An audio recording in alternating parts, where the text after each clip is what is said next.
big data. Vous avez peut-être entendu cette expression dans les médias, on en parle énormément maintenant. C'est en fait cette capacité à assimiler beaucoup d'informations avec les ordinateurs, de l'analyser quasiment en temps réel, des fois même en temps réel complètement, et puis d'en faire du sens, d'en faire de la valeur.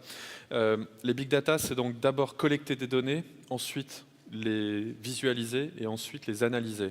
Et donc, je vais vous montrer un projet que j'utilise pour expliquer, qui permet de comprendre assez rapidement ce que c'est. Ce que vous voyez là, c'est en fait une visualisation qui a été faite par une société qui s'appelle Faber Novel, une société française, avec des données issues de Orange. L'opérateur, vous voyez le logo en bas à gauche. Et donc, ce qu'ils ont fait, c'est qu'ils ont demandé à Orange de leur donner, le soir de la finale de l'Euro 2008, la géolocalisation des gens dans la ville. Et donc, ils ont mis tout ça sur une carte. Et quand quelqu'un téléphone, ils ont mis un point jaune. D'accord ? Et donc, ce que vous avez là, c'est les gens qui sont dans Madrid. Là, vous avez la carte de Madrid, vous avez l'aéroport qui est ici. Et en fait, vous avez les gens qui sont en train de passer des coups de téléphone, c'est tous les petits points jaunes. Et plus un point est épais, plus il y a de gens à cet endroit-là qui sont en train de téléphoner. Et donc ça, ce que c'est une carte qui nous montre où sont les gens dans la ville et qui est en train de téléphoner ou pas. Donc ce qui est assez intéressant, c'est que statistiquement, il y a un nombre à peu près égal de gens qui téléphonent par rapport à la présence. Donc on va pouvoir se dire où sont les gens. Et il est 15h43, c'est le soir de la finale de l'Euro. La finale commence vers les 18h. Vous allez voir, ça va s'animer maintenant, la vidéo va partir. Et donc, regardez un peu l'évolution des gens dans la ville. Alors, vous allez voir que, d'abord, il y a le centre qui commence à frétiller parce qu'il y a un écran géant qui est là. Vous allez voir que le match va commencer. Les gens arrêtent de téléphoner dès que le match commence. Vous allez voir, c'est maintenant. Premier but, deuxième but. On se ronge les ongles parce que c'est pas la fin du match. Et là, on explose parce qu'on a gagné. Et on fait la fête. Et ça, c'est vraiment les big data résumés en une vidéo. C'est en fait comprendre des phénomènes en analysant des données, des quantités astronomiques de données qu'on va mettre dans des systèmes informatiques, qu'on va ensuite mettre sur une carte. Et là, vous allez voir qu'il y a une rave party qui commence tout à l'ouest, là. Il y a les gens qui se retrouvent là-bas. Et donc, c'est assez fabuleux parce qu'on va pouvoir d'un seul coup comprendre où étaient les gens dans la ville, combien ils étaient, qu'est-ce qu'ils faisaient. Et ça, ce sont des données qui sont anonymisées. C'est-à-dire qu'on n'a pas du tout besoin de savoir qui est qui. Tout ce qu'on veut savoir, c'est qu'il y avait un certain nombre de gens à cet endroit-là. Et ça nous permet de mettre une mesure sur un phénomène qui jusque-là, vous pouvez demander à un chauffeur de taxi, est-ce qu'il y avait du monde le soir de la finale? Il va vous dire, oui, il y avait du monde, mais personne n'est capable de mesurer ça. Donc ça, c'est le big data en action. Alors, il y a plein d'utilisations plus ou moins exotiques. J'en ai trouvé une la semaine dernière qui m'a beaucoup fait rire. C'est en fait la carte des chiens de New York City. Alors, vous savez qu'à la mairie, il y a bien sûr l'adresse de chacun des possesseurs de chiens, ainsi que la race du chien qu'ils possèdent. Et donc, il y a des gens qui ont fait une carte comme ça. Et donc, vous voyez que un peu downtown, comme ça, c'est les chihuahuas. Et alors, vous voyez ici, c'est les pitbulls. Hein, donc, ça doit pas être le quartier le plus chic. Et donc, on peut comme ça comprendre comment est-ce qu'une ville fonctionne, même à travers des données un peu inattendues, comme ça, comme les chiens. Alors, il y a bien sûr énormément d'entreprises qui se saisissent de cette opportunité.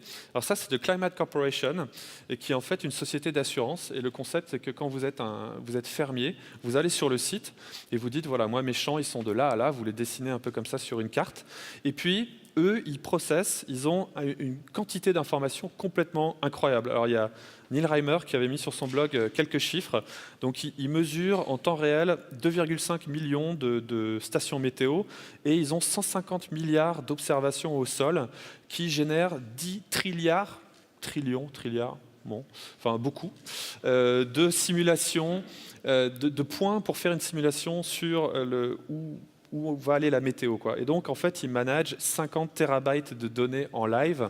Et donc, toutes ces datas sont utilisées pour calculer les probabilités pour qu'il y ait un problème d'ordre climatique sur votre champ. Et donc, c'est une société qui est capable de vous donner un prix d'assurance en temps réel. Et d'ailleurs, c'est une société, s'il se passe quelque chose dans votre champ, ils le sauront avant vous.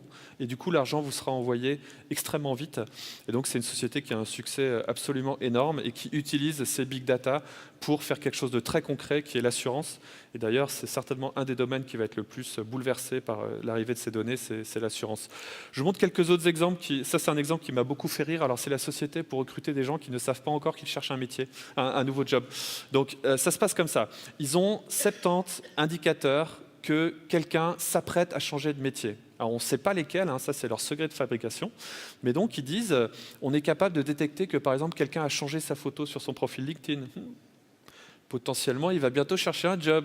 Et donc, il vous donne une liste de gens qui ne savent pas encore qu'ils vont chercher un boulot, mais ils ont pu déterminer qu'ils allaient chercher un boulot dans les 3 mois. Et donc, vous pouvez recruter, ça vous ouvre un pool de talents complètement nouveau, qui sont les gens qui ne savent même pas qu'ils cherchent un job. Donc, c'est très intéressant. Entello.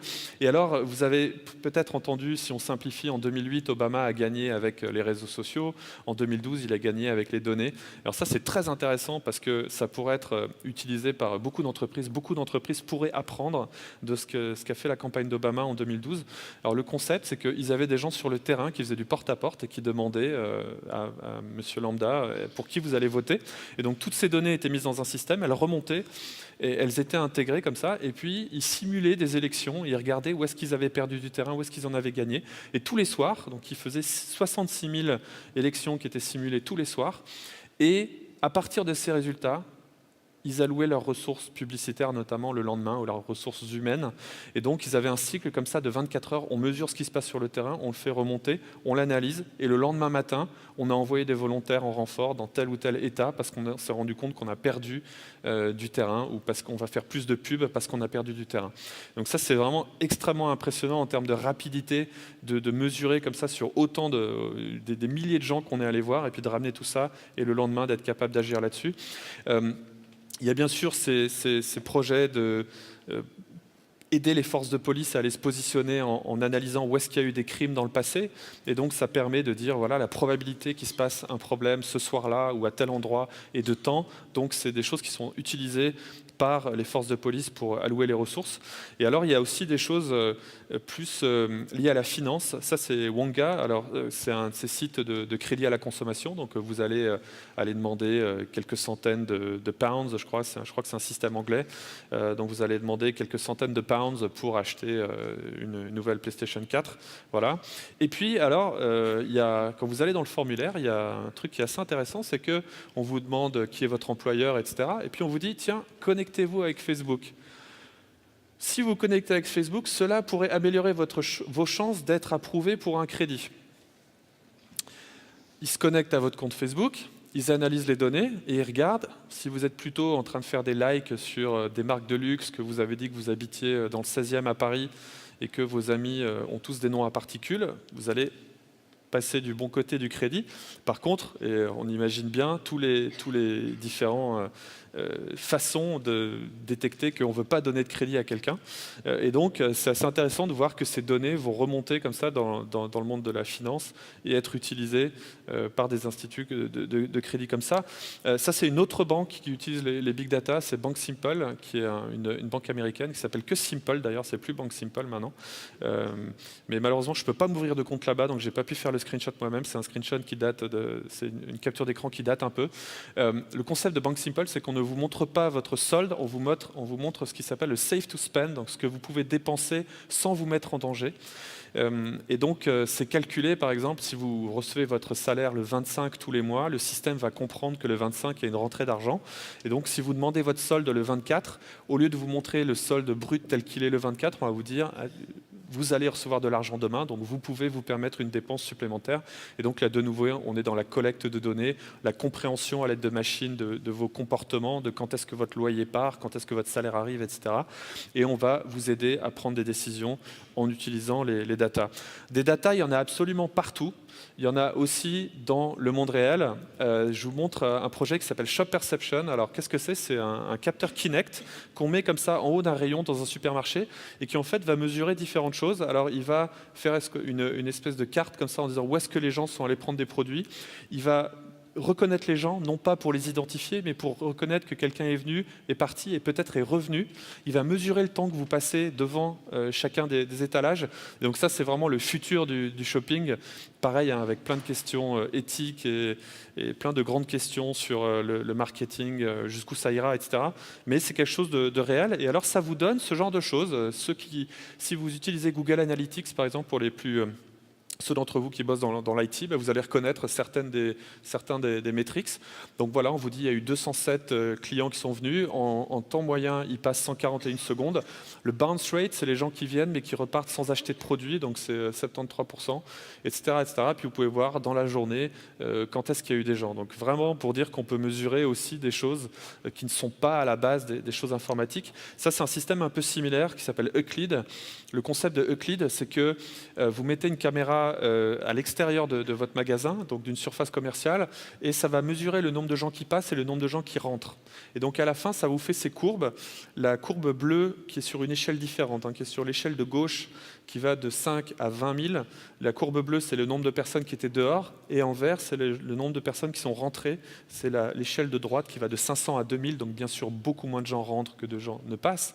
Mais c'est très intéressant. Ensuite, imaginez si vous êtes une société, vous avez différents points de vente dans différents endroits. Vous allez pouvoir tester différentes vitrines, voir laquelle convertit le plus de gens. Et donc, de nouveau, quelque chose qui avant était complètement immesurable devient maintenant mesurable.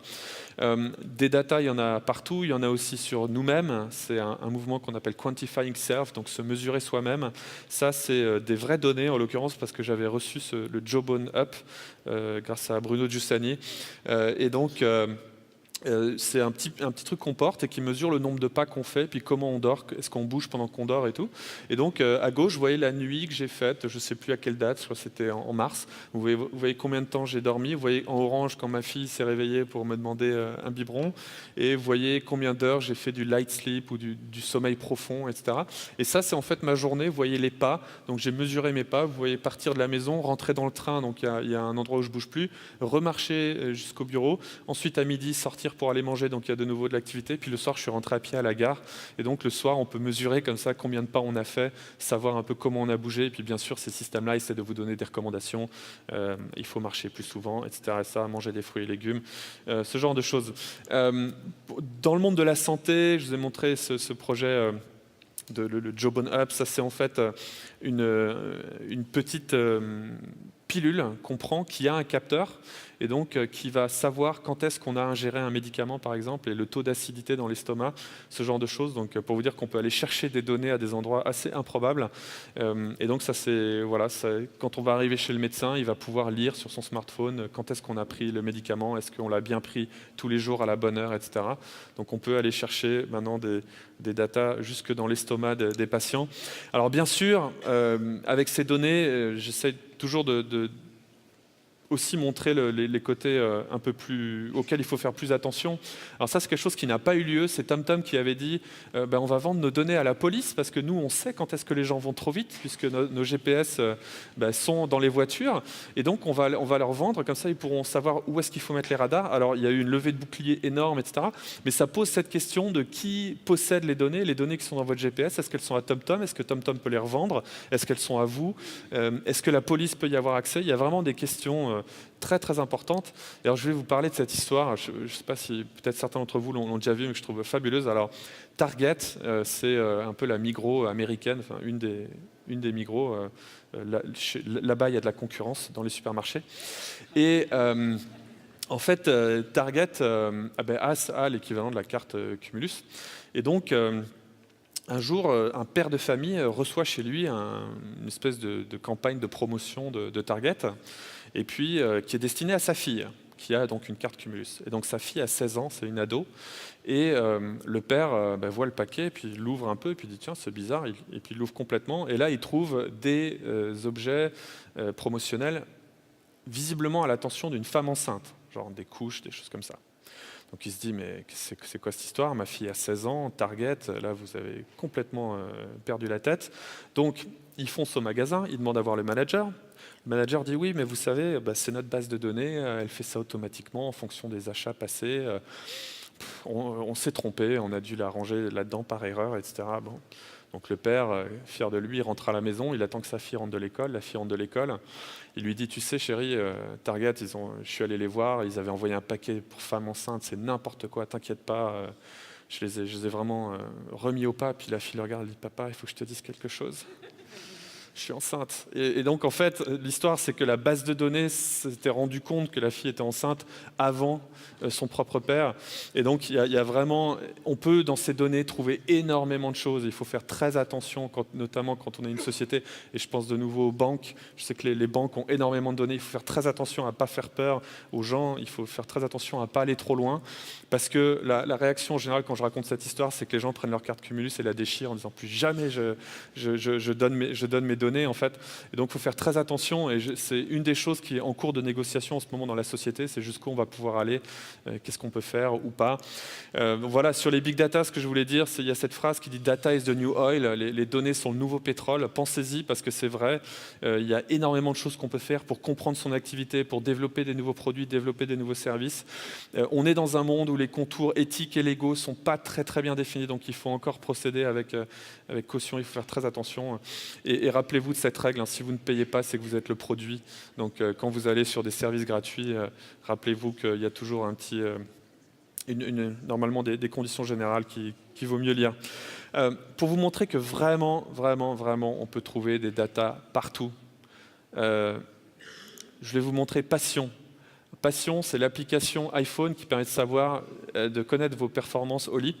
Alors le concept est le suivant, votre téléphone a un accéléromètre et il a un micro. Et donc, vous prenez le téléphone, et là, vous lancez l'application, puis il y a cet écran absolument fabuleux où l'application vous dit « You may start having sex ».